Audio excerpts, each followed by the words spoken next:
Once again, innocents are paying the biggest price in Ukraine.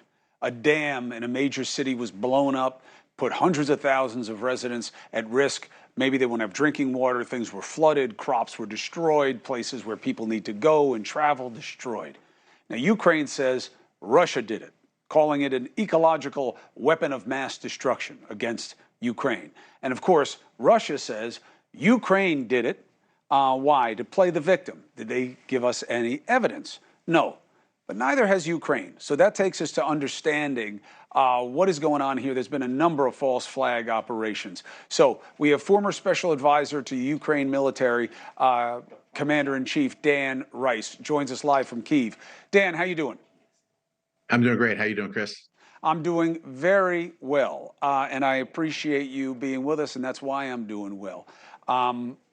What do you make of this situation first in terms of the impact on the people of Ukraine? How bad is this? This is a disaster, Chris. It's a catastrophe beyond belief. It's one of the worst catastrophes in European recent history.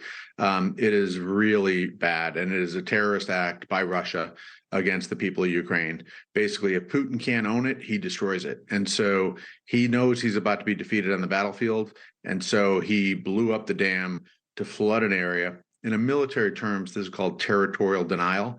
He's basically denying Ukraine the ability to attack in this area, which allows Putin to redeploy his forces to defend in other areas.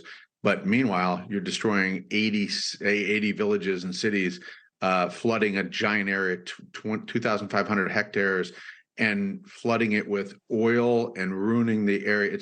It's a food security issue, and it's a human catastrophe. It's an ecological catastrophe. It's really horrible. Is there any proof that it could have been anyone else?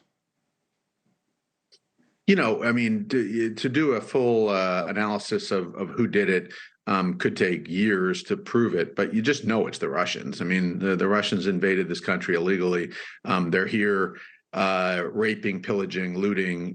This is out of their playbook. The Ukrainians aren't going to blow up their own dam to destroy their own territory. Well, but that's the theory, though, Dan, with the Nord Stream pipeline, which is Ukraine did it, Russia says, and a couple of their friends, that they did it just to create sympathy and show how bad Russia is, and that they may have done this again and before. You say, well, that's preposterous. Well, the idea that they have nothing to do with the attacks in Russian territory and the drone attacks that have been going on inside Russian territory is kind of preposterous also. So it's when do you believe them, when do you not? Yeah, I mean, you know that the Russians always tell two truths and a lie. So they hide the lies amongst two truths. But let's look at each thing individually, because you just confused a couple of different things. I just want to clarify. So the Nord Stream attacks versus attacks inside of Russia. Right. The Nord Stream attacks is clearly Russia. Like, there's only two state actors that could have achieved that. So I'm an Army trained diver. I understand diving. This is 250 feet down. You need a helium oxygen mix. You need decompression chambers. This is a very sophisticated dive.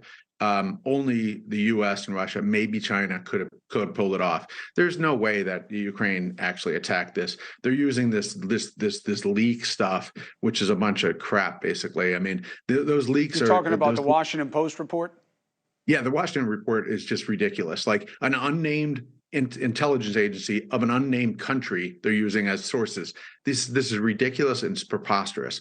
So let me tell you, I've been to the Ukraine Dive Center. I know their capabilities. They don't have the capabilities to do this. You need a decompression chamber. You need helium oxygen mix. This is 250 feet down.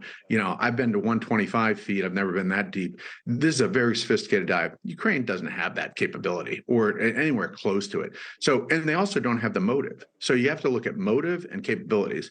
The only ones, this Nord Stream pipeline was useless at this point. So when Russia attacked it in September 2022, the Nord Stream pipeline was not being utilized. Why? Because Germany had reduced its consumption of energy from Russia from 25% to 9%. There was no need for the Nord Stream pipeline. So Putin attacked a target that was no longer useful for him or the Germans. Everyone knows that in the intelligence agencies. So nobody believes that the Ukrainians attacked it, or there's reports the U.S. attacked it.